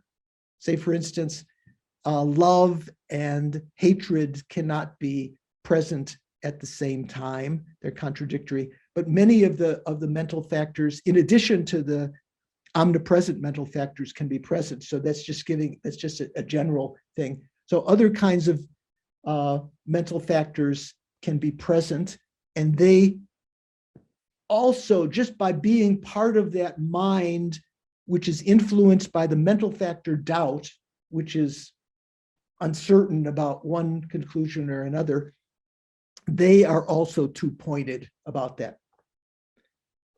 When doubt and consciousnesses are divided, there are 3. Some texts, earlier texts said 2, leading in the right direction, leading in the wrong direction. Here, general categorization is that doubts that lead toward the factually concordant doubts, but it's not like a correct belief. It's still doubt. Sound may be permanent, say maybe impermanent, but it's probably impermanent. That's a factually concordant doubt, right? Tending toward the factual, but it is not yet a correct belief because you haven't reached your own certainty about that. You know, when you say, oh, yes, past and future lives exist, that would be a correct belief. But if you had a doubt, past and future lives, maybe they exist, maybe they don't, but they probably exist. That would be a doubting consciousness, right? Right, Christine? So doubt tending toward the non-factual would mean, past and future lives may exist, they may not exist, but probably don't exist. Come on. The Bible doesn't talk about past lives. Muhammad didn't talk about past lives. I don't believe in past lives. I'm a materialist, only the here and now. That would be a doubt tending toward the non-factual. Equal doubt would mean you're completely uncertain. Could be that, could be that. I don't know. Yeah, Christine. Venerable Churinoff, how do I know if I have how do I know when I go from doubt to realization? Is there a way to know that? Well, it would be sequential because Right. perhaps you'd have a doubt, but then you would reach some certainty before you had a realization that would be a correct belief. Right. You wouldn't jump directly from a doubt probably to a realization. You'd have some period of time when you were pursuing the doubt tending toward the factual. That one would become no longer a doubt, it would be a correct belief. Okay. Once you'd reach, sort of some kind of certainty, having thought about it, but it is not, that would not yet be an inferential cognizer. And then in pursuing that further, you could reach the realization of that. How would I know when I have an inferential cognizer in my mind? Well, because you would have been cognizant of this, that up till now, I've only had a correct belief that that I am selfless, or I am empty of an inherent existent self, or that that sound is impermanent.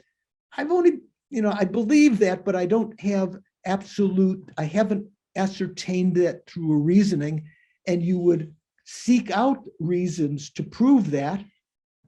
So you would know that what you're doing. You would know that you've engaged in this analysis with analytical meditation and concentration, and you had developed sound isn't permanent because it's a product, or past and future lifetimes exist because of the various reasonings that can be used for that. You would have gone through those reasonings, settled them, and as a result of that, developed an inferential cognizer. It wouldn't be just something that just happens without you using logic. Okay, so there's a process. If I haven't gone through the process, I probably don't have the inferential cognizer. Right.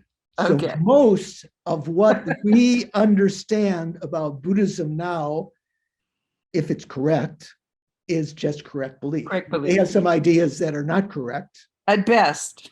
at best, but though even those that we are correct about, that Buddha is compassionate and so forth, we haven't ascertained with reasoning, Right. So for instance, the second chapter of the Pramanavartaka establishes that Buddha is a valid person, is reliable, and because he's developed compassion and bodhicitta and so forth, all of these things have to be established. Up till then, it's just correct belief. Okay. But before that, before correct belief, we have doubt. So Amanda. I've got a question, but it's slightly off the main topic. Would you like me to leave it to the end if you're trying to finish this section? Well, let's leave it till the end, because actually already I'm to what Bob apportioned me over my hour and a half that Shanka had said. We're already at 2 hours. So let me just try to finish this first. First example is doubt that thinks sound is probably impermanent. That's that's leaning toward the factual. The second, for example, is doubt that thinks sound is probably permanent. That would be having started with a wrong idea that sound is permanent. This would be just a variation of that. Oh, maybe it's impermanent, but it's probably permanent. Third, equal doubt is a doubt that wonders whether sound is impermanent or impermanent. I don't know.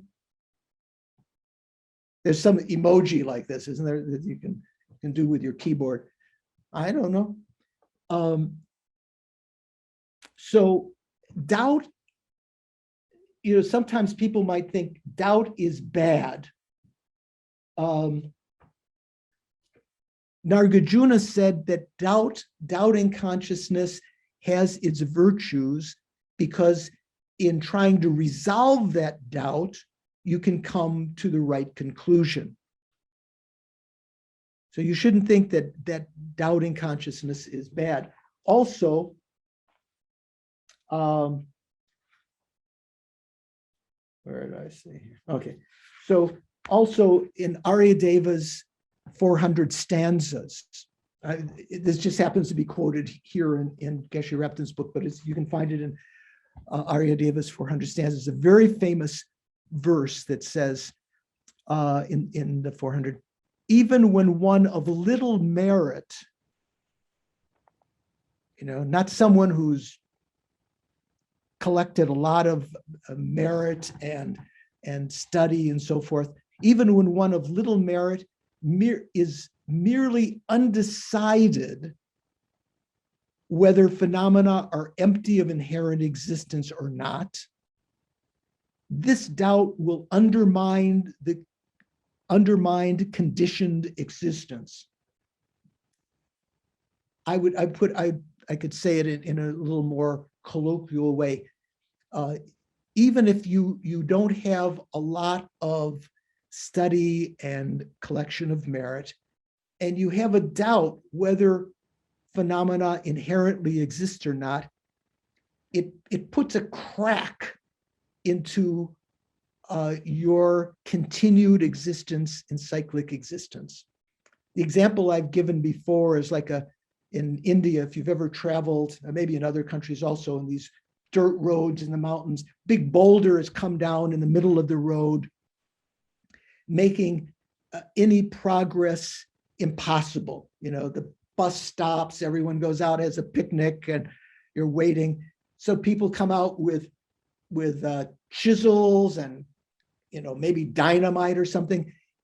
Even if they have sledgehammers, even you put a little crack in the rock.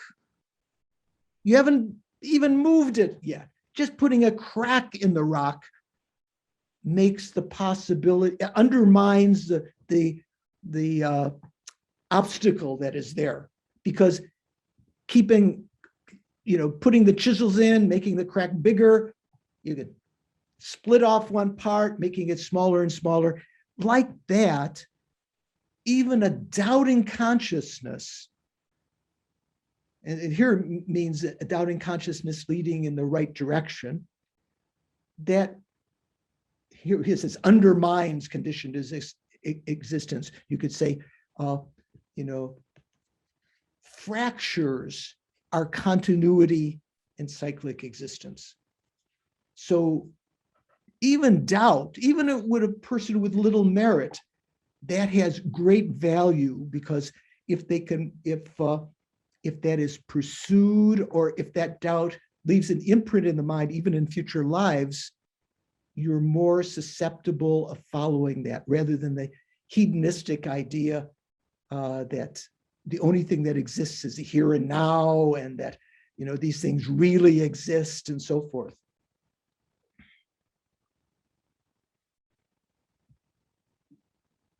So then the last of these is wrong consciousness. A knower that engages its object erroneously or perversely, or what was someone else said, mistakenly, or something like that, incorrectly. When wrong consciousnesses are divided, there are two: conceptual wrong consciousnesses and non-conceptual wrong consciousnesses. We've talked a little bit about this before. Have you heard about wrong view? You've heard of wrong view? In the Eightfold Noble Path, there's something called correct view, right? Or right view. You've heard of this before? Nadine, you're in black and white for some reason. You're saving bandwidth or something. So wrong view is the opposite of right view. Okay, here wrong views are, or wrong consciousnesses can be, let's say,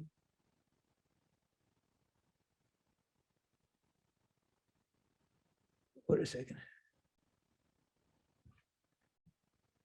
Conceptual wrong consciousnesses can be wrong views or not wrong views. They can still be wrong. They can still be perverted. Say, for instance, wrong views are wrong conceptual consciousnesses that have impact on your spiritual development, like not believing in the continuity of mind from one life to another, not believing in karma, not believing in the Four Noble Truths. Those are called wrong views because they imperil your progress on the spiritual path. But not all wrong conceptual consciousnesses are wrong views. You can just have, thinking that's north when it's actually west, or something like that, or thinking that someone is a thief when they're not a thief. Those are wrong conceptual consciousnesses, but they're not necessarily wrong views. So when wrong consciousnesses are divided, there are two: conceptual wrong consciousnesses and non-conceptual wrong consciousnesses. Couldn't we say wrong perceptual, wrong direct perceivers? Why say non-conceptual? Why not say wrong direct perceivers? Christine, what do you think? I'm going over, I'm sorry. A direct perceiver is not a consciousness. Direct perceiver is a consciousness. Oh, yes, it's not. Why not? So you're saying why are conceptual wrong consciousness? Why not say wrong direct perceivers? For non-conceptual wrong consciousness or wrong non-conceptual. Why say non-conceptual? Why not say wrong direct perceivers? Bob, did you have it? Go ahead. I don't know. Because direct perceivers are unmistaken. Yeah, direct perceivers and unmistaken. Do they realize their objects? Direct perceivers? Yeah. So they're not wrong consciousnesses. Right? So there are some, like say, for instance, eye consciousness that sees the snow mountain as blue. That's not called a direct perceiver because it's mistaken, right? But it is non-conceptual. So that's why they use the word non-conceptual here rather than direct perceiver. Conceptual wrong consciousness and non-conceptual wrong consciousness. Example of conceptual wrong consciousness, a thought apprehending sound as permanent, thinking sound is permanent, or a thought apprehending the horns of a rabbit. Those are wrong conceptual consciousnesses, right? Or wrong conceptual consciousness that thinks the self inherently exists, or doesn't even realize that, doesn't have the terminology or knowledge to know what that means, but is grasping at inherent existence. With regard to the second, non-conceptual wrong consciousnesses, there are two: mental consciousnesses and sense consciousnesses that are wrong consciousnesses, non-conceptual. The first, mental non-conceptual wrong consciousness, is, for instance, a dream consciousness that clearly sees blue, the blue of a dream. So in that dream consciousness, that's a direct perceiver, blue appears. And whether there's also a thought consciousness that thinks at that time blue is something for you to investigate. Whether there's a conceptual and a non-conceptual mental consciousness at the same time, or whether they alternate or whatever, but that's a non-conceptual wrong consciousness, a mental. Venerable, I'm sorry, Yeah. I have to go because I have to attend another TNL thing. So, so I have to drop off. Saranoia. We're just going to finish in a second, and then we will.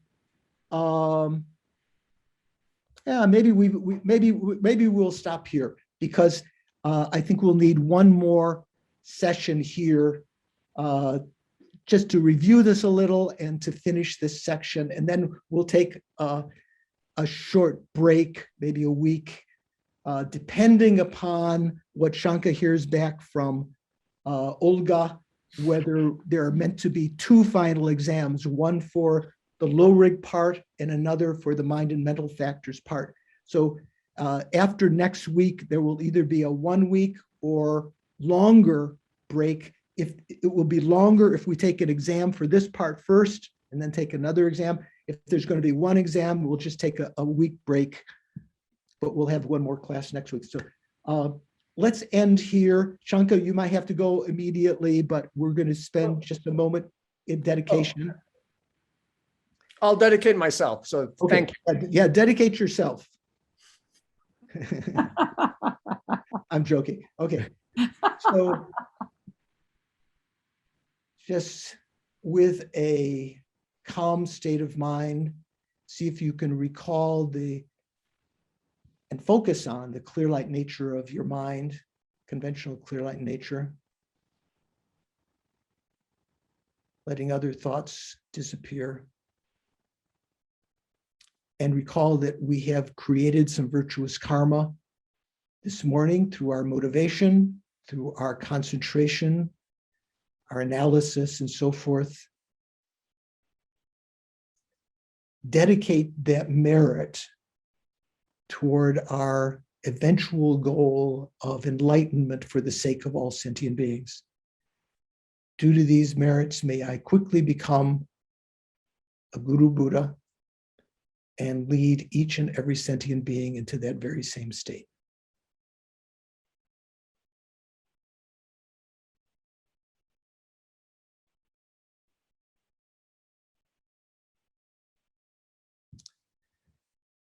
Thank you very much. I'll leave it at that. We won't say other prayers today. Hope to see you next week. We will definitely have one more class next week, and then we'll see whether we have a 1 or 2 or more week break. Take care.